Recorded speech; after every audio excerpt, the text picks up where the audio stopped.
Shalom adik-adik, selamat hari Minggu dan selamat beribadah di Persekutuan Teruna hari Minggu tanggal 20 Maret 2022. Sebelum kita memulai ibadah, kita ajak adik-adik untuk mempersiapkan bacaan Alkitab kita. Yang pertama untuk Mazmur Berbalasan, terambil dari Mazmur 34 ayat 1 sampai 2. Dan bacaan firman Tuhan kita terambil dari 2 Tawarik 15 ayat 1 sampai 12.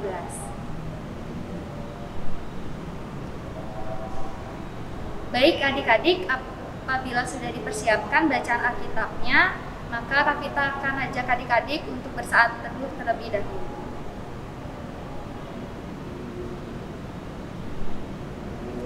Saat teduh selesai. Adik-adik, kita akan menghadap Tuhan. Sebelum itu, kakak undang untuk bangkit berdiri sambil bernyanyi dari Gita Bakti 64, bait yang pertama, Terpujilah Allah, hikmatnya bersama.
Adik-adik masih tetap berdiri, kita akan bawa ibadah kita di dalam doa. Mari kita berdoa. Tuhan Yesus, terima kasih Tuhan karena Engkau dan berkat-Mu kami bisa berkumpul bersama beribadah di rumah kami masing-masing. Tuhan Yesus, kami serahkan ibadah kami dari awal, pertengahan hingga akhirnya ke dalam tangan-Mu. Biarkanlah Tuhan yang pimpin ibadah kami ini, dan kami berdoa juga untuk pelayan firman kami yaitu Kak Fitri dan Kak Olin. Kiranya apa yang akan disampaikan kepada kami seturut dengan kehendak. Tuhan Yesus, inilah doa kami yang hanya dialaskan oleh nama-Mu, Tuhan Yesus Kristus. Haleluya. Adik-adik masih tetap berdiri, kita akan Mazmur berbalasan dari Mazmur 34 ayat yang pertama sampai yang kedua yang akan dibacakan silih ganti. Dari Daud, pada waktu ia pura-pura tidak waras, pikirannya di depan Abimelek, sehingga ia diusir lalu pergi.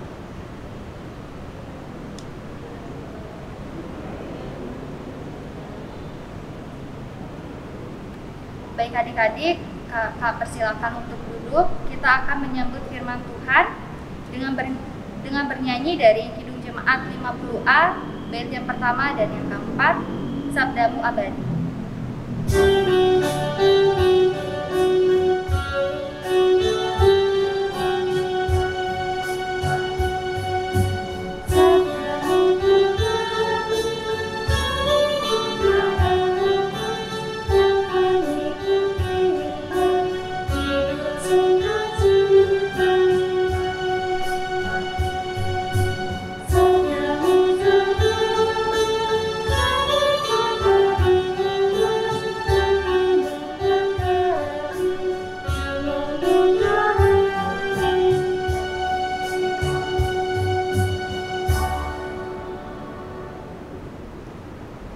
Adik-adik, kita undang untuk bangkit berdiri. Kita akan masuk dalam pembacaan firman Tuhan yang terambil dari 2 Tawarik 15 ayat yang pertama sampai yang ke-12. Azaria bin Oded dihinggapi roh Allah. Ia pergi menemui Asa dan berkata kepadanya, "Dengarlah kepadaku, Asa dan seluruh Yehuda dan Benyamin. Tuhan beserta dengan kamu bila mana kamu beserta dengan Dia. Bila mana kamu mencarinya, ia berkenan ditemui olehmu, tetapi bila mana kamu meninggalkannya, kamu akan ditinggalkannya. Lama sekali Israel tanpa Allah yang benar, tanpa ajaran daripada imam dan tanpa hukum. Tetapi dalam kesesakan mereka berbalik kepada Tuhan, Allah orang Israel. Mereka mencarinya dan ia berkenan ditemui oleh mereka. Pada zaman itu tidak dapat orang pergi dan pulang dengan selamat, karena terdapat kekacauan yang besar di antara segenap penduduk daerah-daerah. Bangsa menghancurkan bangsa, kota menghancurkan kota, karena Allah mengacaukan mereka dengan berbagai-bagai kesesakan. Tetapi kamu ini, kuatkanlah hatimu, janganlah lemah semangatmu, karena ada upah bagi usahamu.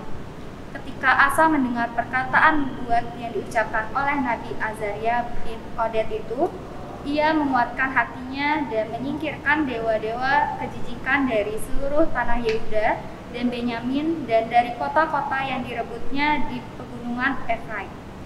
Ia membaharui mezbah Tuhan yang ada di depan balai bait suci Tuhan. Ia mengumpulkan seluruh Yehuda dan Benyamin dan orang-orang Efraim, Manasye dan Simeon yang tinggal di antara mereka sebagai orang asing. Sebab dari Israel banyak yang menyeberang memihak kepadanya ketika mereka melihat bahwa Tuhan Allahnya beserta dengan dia. Mereka berkumpul di Yerusalem pada bulan ketiga tahun ke-15 dari pemerintahan Asa. Pada hari itu mereka mempersembahkan kepada Tuhan 700 lembu sapi dan 7.000 kambing domba dari jarahan yang mereka bawa pulang. Mereka mengadakan perjanjian untuk mencari Tuhan, Allah nenek moyang mereka, dengan segenap hati dan jiwa. Demikian pembacaan Alkitab.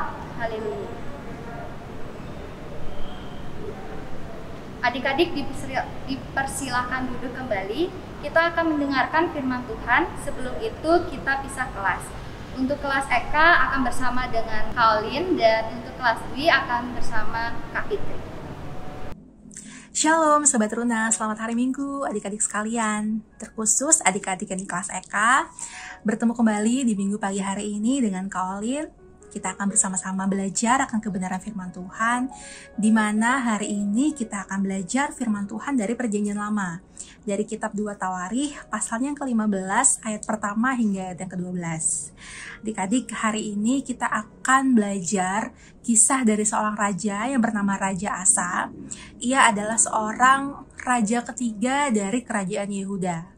Jadi pada zaman dahulu itu, adik-adik ingat, Israel Raya pada zaman pemerintahannya Raja Daud itu terpecah menjadi 2 bagian, kerajaan utara dan kerajaan selatan. Nah, kerajaan utara ini biasa disebut sebagai kerajaan Israel, itu berisi 10 suku Israel, dan kerajaan selatan ini biasa dikatakan sebagai kerajaan Yehuda, itu terdiri dari 2 suku Israel lainnya, yaitu Yehuda dan Benyamin. Nah, Raja Asa ini adalah raja ketiga dari kerajaan selatan ini atau kerajaan Yehuda. Jadi Raja Asa ini juga keturunan dari Raja Daud. Jadi Raja Daud, raja selanjutnya adalah Salomo, kemudian anak dari Raja Salomo yang menjadi raja adalah Raja Rehabeam. Raja selanjutnya adalah Raja Abia, kemudian sampailah kepada Raja Asa.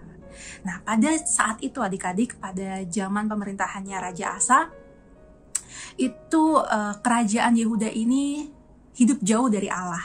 Mereka hidup jauh dari menyembah Allah yang benar. Mereka menyembah patung-patung berhala, mereka menyembah bukit-bukit, mereka menyembah tempat-tempat yang tidak seharusnya mereka sembah. Nah, pada saat itu Raja Asa ketika memerintah, ia merasa bahwa bangsanya ini semakin jauh dari kebenaran. Oleh karena itu, Raja Asa ini mengambil satu sikap yang berani, yaitu yang pertama, ia menyingkirkan pelacuran bakti di negara itu, di bangsa itu. Kemudian ia menjauhkan segala berhala yang dibuat oleh nenek moyangnya. Ia menjauhkan mezbah-mezbah asing dan bukit-bukit pengorbanan. Ia memecahkan segala tugu-tugu berhala, menghancurkan tiang-tiang berhala, menjauhkan pedupaan-pedupaan dari segala tempat di kota Yehuda itu. Dan yang lebih berani lagi, lebih menakjubkan lagi, itu ada di pasal bacaan kita, di pasal 15, di ayat yang ke-16. Kalian akan bacakan, Bahkan Raja Asa memecat Maaka, neneknya, dari pangkat ibu suri karena neneknya itu membuat patung Asyara yang keji. Asa merobohkan patung yang keji itu, menumbuknya sampai halus dan membakarnya di lembah Kidron. Jadi bukan hanya menghancurkan tempat-tempat atau patung-patung berhala, bahkan neneknya sendiri yang membuat patung itu pun juga ia lepas posisinya dari ibu suri. Dia pecat neneknya itu sendiri. Nah, hal-hal yang dilakukan oleh Nabi Asa ini dilihat oleh Tuhan, sehingga ia memperoleh pujian dari Allah. Raja Asa adalah raja yang baik, yang pemerintahannya ditandai oleh kesetiaannya kepada Allah. Nah, tetapi adik-adik, sekalipun dalam kondisi damai dan diberkati, jadi Allah kemudian memberkati Raja Asa dan masa kepemimpinannya diberkati oleh Allah, ia melawan bangsa-bangsa lain, dan ia menang atas itu. Tapi sekalipun dalam kondisi damai dan diberkati Allah, rupanya bangsa Yehuda ini belum sepenuhnya menjauhkan diri dari penyembahan berhala, adik-adik. Sehingga Allah berbicara melalui nabinya, yaitu Nabi Azaria bin Oded, mengingatkan Raja Asa betapa pentingnya ketaatan dan kesetiaan kepada Allah. Nah, ini adalah awal mula dari bacaan kita di minggu pagi hari ini. Ayat yang pertama di pasal ke-15, Azaria bin Oded dihinggapi oleh roh Allah. Azaria adalah nabi tadi ya. Kemudian ayat kedua, ia pergi menemui Asa dan berkata kepadanya, dengarlah kepadaku Asa dan seluruh Yehuda dan Benyamin. Tuhan beserta dengan kamu bila mana kamu beserta dengan dia. Bila mana kamu mencarinya, ia berkenan ditemui olehmu. Tetapi bila mana kamu meninggalkannya, kamu akan ditinggalkannya. Lama sekali Israel tanpa Allah yang benar, tanpa ajaran daripada imam dan tanpa hukum. Tetapi dalam kesesakan mereka berbalik kepada Tuhan Allah orang Israel. Mereka mencarinya dan ia berkenan ditemui oleh mereka. Pada zaman itu tidak dapat orang pergi dan pulang dengan selamat karena terdapat kekacauan yang besar di antara segenap penduduk di daerah-daerah. Bangsa menghancurkan bangsa, kota menghancurkan kota karena Allah mengacaukan mereka dengan berbagai-bagai kesesakan. Tetapi kamu ini, kuatkanlah hatimu, jangan lemah semangatmu karena ada upah bagi usahamu. Itu adalah perkataan dari Nabi Azaria bin Oded itu kepada Raja Asa. Mari kita lihat apa respon dari Raja Asa. Setelah mendengar perkataan dari Nabi tersebut, ayat yang ke-8, ketika Asa mendengar perkataan nubuat yang diucapkan oleh Nabi Azaria bin Oded itu, ia menguatkan hatinya dan menyingkirkan dewa-dewa kejijikan dari seluruh tanah Yehuda dan Benyamin dan dari kota-kota yang direbutnya di pegunungan Efraim. Ia membaharui mezbah Tuhan yang ada di depan balai bait suci Tuhan. Ia mengumpulkan seluruh Yehuda dan Benyamin dan orang-orang Efraim, Manasye, Simeon yang tinggal di antara mereka sebagai orang asing. Sebab dari Israel banyak yang menyeberang memihak kepadanya ketika mereka melihat bahwa Tuhan Allahnya beserta dengan dia. Mereka berkumpul di Yerusalem pada bulan ketiga tahun ke-15 pada pemerintahan Asa. Pada hari itu mereka mempersembahkan kepada Tuhan 700 lembu sapi dan 7.000 kambing domba dari jarahan yang mereka bawa pulang. Mereka mengadakan perjanjian untuk mencari Tuhan Allah nenek moyang mereka dengan segenap hati dan jiwa. Itu adalah respon dari Raja Asa ketika mendengar nubuat dari Nabi Azaria bin Oded itu. Adik-adik, ketetapan Allah akan bangsa ini itu diawali dari keyakinan dan kerinduan Raja Asa yang tercatat di dalam pasal sebelumnya. Jadi yang tadi kita baca adalah pasal 15. Adik-adik bisa lihat pasal sebelumnya, di pasal ke-14 itu adalah ada satu ayat yang menggambarkan kerinduan atas Allah dari Raja Asa. Pasal 14 ayat yang ke-7 kalian akan bacakan. Katanya kepada orang Yehuda, ini kata Raja Asa kepada bangsanya, kepada orang-orang Yehuda. Marilah kita memperkuat kota-kota ini dan mengelilinginya dengan tembok beserta menara-menaranya, pintu-pintunya dan palang-palangnya. Negeri ini masih dalam tangan kita karena kita mencari Tuhan Allah kita dan Ia mencari kita serta mengaruniakan keamanan kepada kita di segala penjuru. Maka mereka melaksanakan pembangunan itu dengan berhasil. Jadi adanya kerinduan dan keyakinan dari Raja Asa bahwa ia harus mencari Allah yang benar, Allah yang disembah oleh nenek moyangnya, Allah yang disembah oleh Daud. Dan ini kerinduannya itu divalidasi oleh perkataan perkataan Nabi Azaria bin Oded itu di dalam bacaan kita pagi hari ini. Terkhususnya di ayat 2, adik-adik. Tadi kita udah baca dari ayat pertama hingga ayat ke-12, terkhususnya di ayat kedua. Kalian akan coba bacakan Alkitab dari bahasa versi lainnya, yaitu Alkitab bahasa Indonesia masa kini. 2 Tawarikh pasal yang ke-15 ayat yang kedua. Ini adalah validasinya. Dikatakan, "Hai Asa dan seluruh penduduk Yehuda dan Benyamin, dengar, Tuhan dekat padamu kalau kamu dekat padanya. Jika kamu minta petunjuk Tuhan, ia akan memberikannya. Tetapi kalau kamu tidak menghiraukan dia, ia pun tidak menghiraukan kamu." Di pasal sebelumnya, pasal 14, Asa itu mempunyai keyakinan bahwa ia harus mencari Allah yang benar. Dan di pasal ke-15, Allah berfirman melalui nabinya, Nabi Azaria itu memvalidasi bahwa orang yang mencari Allah itu akan mendapatkannya. Ada suatu cerita yang cukup menarik kalau kalian baru baca beberapa saat yang lalu. Seorang ayah dan anak lagi berbincang-bincang. Jadi anaknya tuh bertanya kepada ayahnya. Pertanyaannya adalah, "Pak, Tuhan itu seberapa besar sih?" Ketika anaknya bertanya seperti itu, ada pesawat lewat di atas kepala mereka. Kemudian sang ayah berkata kepada anaknya, "Kamu lihat nggak pesawat yang di atas itu?" Anaknya bilang, "Iya, lihat." "Menurut kamu pesawatnya besar apa kecil?" Anaknya bilang, "Lah, kecil lah pesawatnya." Kemudian sang ayah membawa anaknya ke bandara.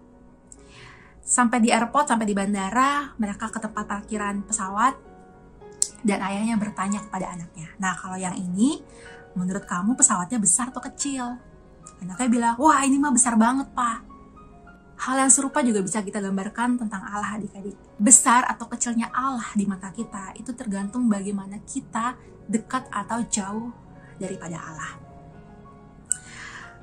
Adik-adik, Raja Asa itu adalah salah satu raja yang tercatat dalam Alkitab itu sebagai raja yang takut akan Allah, takut akan Tuhan. Dan Tuhan memakai Raja Asa ini sebagai alatnya agar bangsa Yehuda yang hidupnya sudah jauh dari Allah, menyembah patung-patung, melakukan berzinahan di mana-mana, itu untuk kembali menyembah Allah yang benar.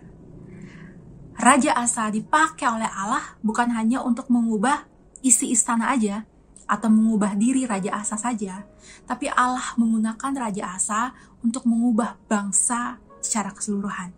Kerajaan Yehuda ini diubah untuk kembali menyembah Allah yang benar. Allah Daud, Allah nenek moyangnya. Apa sih yang bisa kita pelajari dari kisah hidup Raja Asa pada zaman itu? Pertanyaannya begini. Pada zaman itu Raja Asa dan bangsanya menyimpang dari Allah, menyembah Allah yang salah. Kemudian terjadi reformasi, akhirnya mereka menyembah Allah yang benar. Itu semua karena anugerah dari Allah.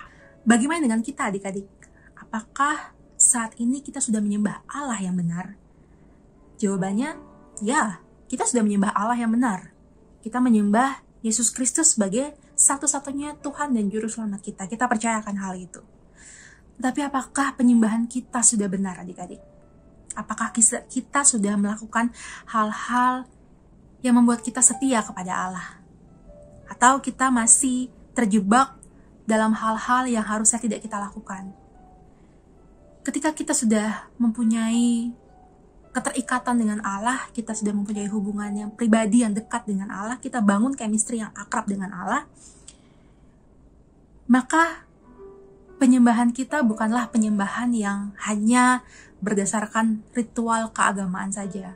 Misalnya, ritual keagamaan kita setiap hari Minggu pagi adalah IHMPT, supaya checklist nih, sudah ibadah PT. Itu hanyalah ritual saja. Tetapi di dalam ibadah ini, kita tidak benar-benar beribadah. Kita tidak benar-benar belajar. Kita tidak benar-benar memuji Allah. Berarti ada yang salah dengan penyembahan kita, adik-adik. Atau kita masih bergaul akrab dengan yang namanya dosa. Kita masih terikat dengan dosa-dosa dunia yang sangat kita nikmati. Kita masih menikmati itu semua. Kita masih menikmati kebohongan-kebohongan. Kita masih menikmati identitas-identitas yang kita buat sendiri. Kita gampang terpengaruh dengan tawaran-tawaran yang dunia berikan.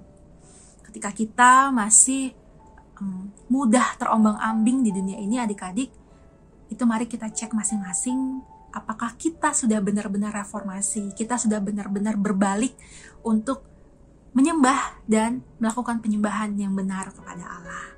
Belajar dari Raja Asa, adik-adik. Belajar dari Raja Asa ketika ia mendengar nubuat dari Nabi Azaria bin Oded itu, ia langsung mengambil sikap untuk mau melakukan perubahan. Nah, mari kita juga berani untuk mengambil sikap, adik-adik, untuk melakukan perubahan. Apa sih? Perubahan apa sih yang bisa kita lakukan sekecil-kecilnya? Gak bosan-bosan kalau selalu ingatkan, berubahlah untuk menjadi pribadi yang lebih baik dari hari ini. Dosa, kesalahan, kekeliruan yang kita lakukan di hari ini, kiranya jangan kita ulang di hari esok. Ketika kita sudah berkomitmen untuk melakukan perubahan hari demi hari, itu berarti kita melakukan progres, adik-adik, dan kita mau berjuang untuk menjadi pribadi yang lebih baik. Tetapi, lagi-lagi, kita adalah manusia yang lemah, dan kita masih hidup di dunia ini. Kita gak akan pernah bisa untuk hidup sendiri aja berjuang menggunakan kekuatan kita. Tapi kita pasti bisa melewati kalau kita berjuang bersama dengan Allah. Kita mempercayakan Allah untuk menggunakan hidup kita dan menggerakkan hidup kita. Nah, marilah adik-adik di masa muda adik-adik ini, marilah menyerahkan hidup kita seutuh-utuhnya ke dalam tangan pengasihan Tuhan. Jangan dibagi-bagi, ada kehidupan dunia dan kehidupan sorgawi. Itu adalah hal yang salah, adik-adik. Selama kita hidup di dunia, kita akan hidup bergaul dengan dunia. Tapi kita tidak hidup dengan cara dunia. Kita sebagai pengikut Kristus, anak Allah, kita tahu nih apa yang benar, apa yang salah di mata Tuhan. Oleh karena itu, biarlah masa muda adik-adik, di masa-masa adik-adik kelas 1, 2, 3 SMP ini, atau kelas 7, 8, 9 ini, adik-adik hidup dengan benar di mata Allah, hidup dengan jujur, melakukan hal-hal yang Tuhan inginkan, hal-hal yang benar. Tidak perlu dipandang benar di mata dunia, tapi kita perlu benar di mata Allah. Jangan biarkan diri kita untuk terlibat dengan hal-hal yang Tuhan benci. Jangan libatkan diri kita untuk bergaul dengan dosa-dosa. Kiranya Tuhan memberkati kita sepanjang minggu ini ke depan. Kiranya Tuhan juga memberkati segala pergumulan dan doa adik-adik. Biarlah adik-adik bisa kuat dan selalu bersemangat hanya di dalam Tuhan. Amin. Adik-adik, kita akan merespon firman Tuhan. Mari kita bernyanyi dari Kidung Jemaat 53 bait yang pertama, Tuhan Allah telah berfirman.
Adik-adik, kita akan masuk dalam doa syafaat yang akan ditutup dengan doa Bapa Kami yang dipimpin oleh Kak Fitri.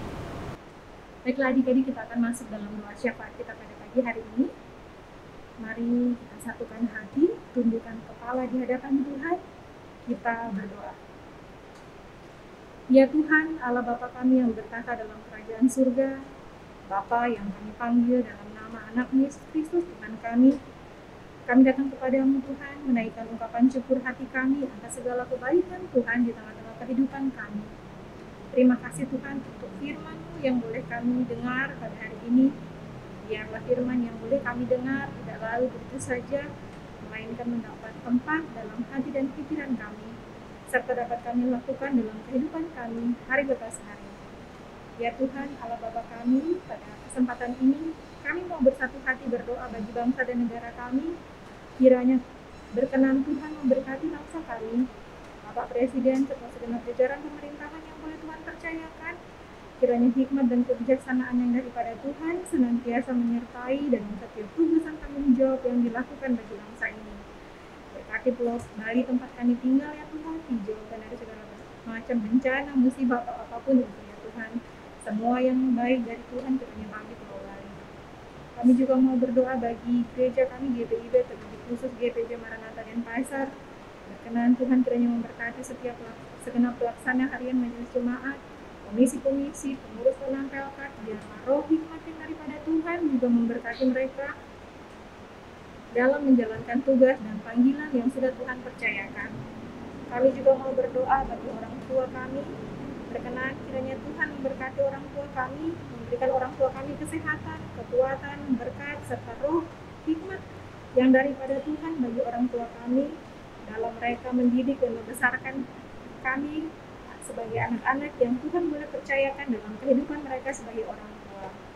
Kami juga mau berdoa bagi teman-teman kami, adik-adik teruna yang saat ini mungkin sedang kurang sehat. Tuhan kiranya memberkati setiap obat-obatan yang diminum, kesembuhan yang daripada Tuhan, biar menjadi bagian bagi proses kesembuhan teman-teman kami yang sakit. Kami juga mau berdoa bagi Pelkat Persekutuan Teruna yang menjadi wadah pembinaan teruna-teruni. Berkenan kiranya Tuhan memberkati pengurus serta kakak-kakak layan yang terlibat dalam Pelkat Persekutuan Teruna. Biarlah kesatuan hati kakak-kakak layan, semangat melayani mereka boleh terus ada dalam hati mereka untuk pelayanan yang sudah Tuhan percayakan bagi mereka. Demikiannya Tuhan doa kami, dalam pengasihan-Mu kami mohon, dengarkanlah doa kami, sempurnakanlah doa kami dengan doa Bapa kami yang akan kami ucapkan bersama-sama. Bapa kami yang ada dalam surga, dikuduskanlah nama-Mu, datanglah kerajaan-Mu, jadilah kehendak-Mu di bumi seperti di surga. Berikan kami pada hari ini makanan kami yang secukupnya, dan ampunilah kami akan kesalahan kami, seperti kami juga mengampuni orang yang bersalah kepada kami. Dan jangan bawa kami ke dalam pencobaan, tetapi lepaskanlah kami dari yang jahat. Karena Engkau-lah yang punya kerajaan dan kuasa dan kemuliaan sampai selama-lamanya.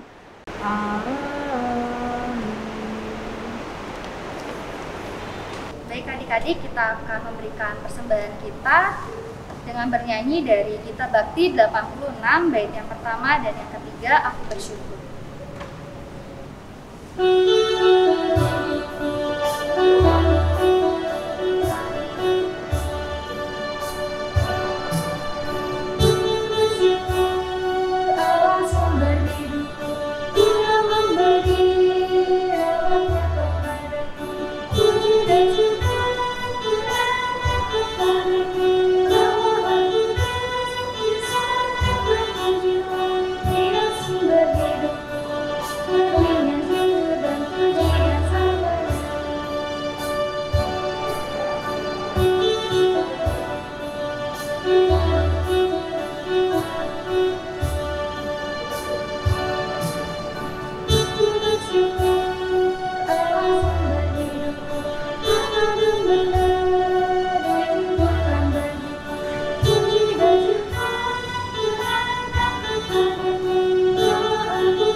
Adik-adik, kita akan bawa persembahan kita di dalam doa.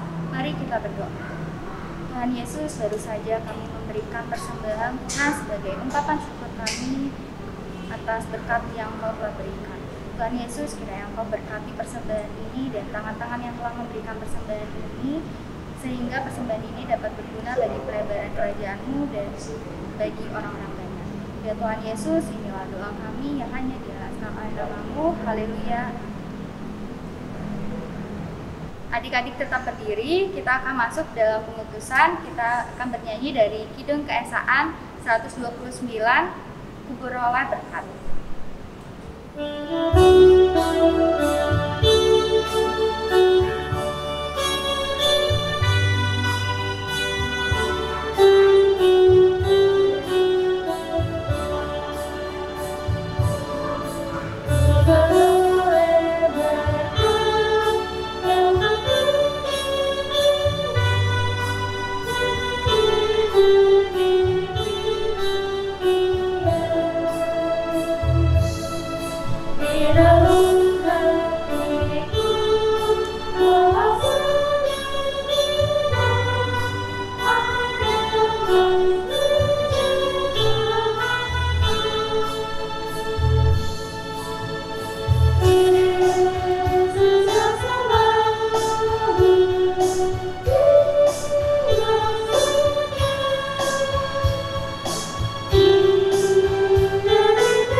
menerima berkat yang akan dipimpin oleh Kak Oli. Adik-adik yang terkasih, mari arahkan hati dan pikiran kita kepada Tuhan. Kita berdoa. Kami bersyukur ya Bapa untuk ibadah di minggu pagi hari ini. Kami bersyukur untuk setiap waktu dan firman yang boleh menegur dan menguatkan kami Bapa. Biarlah kami bisa hidup sesuai dengan kehendak-Mu. Biarlah kami bisa tetap taat dan setia hanya kepada Tuhan saja. Kami menyerahkan hari-hari ke depan ke dalam tangan pengasihan-Mu. Kiranya Kau menolong, memberkati, dan menuntun kami agar kami tetap berjalan di jalan yang benar. Adik-adik mari arahkan hati dan pikiranmu kepada Tuhan dan terimalah berkat-Nya. Kasih karunia Tuhan Yesus Kristus dan kasih Allah dan persekutuan Roh Kudus menyertai kamu sekalian. Amin. Adik-adik, ibadah kita sudah selesai. Sebelum itu, Kak Vita akan menyampaikan warta teruna. Untuk minggu depan, tanggal 27 Maret 2022, kita akan beribadah kembali melalui Zoom jam 7 pagi. Sekian ibadah kita pada pagi hari ini. Kak Vita ucapkan selamat hari Minggu, Tuhan Yesus berkati.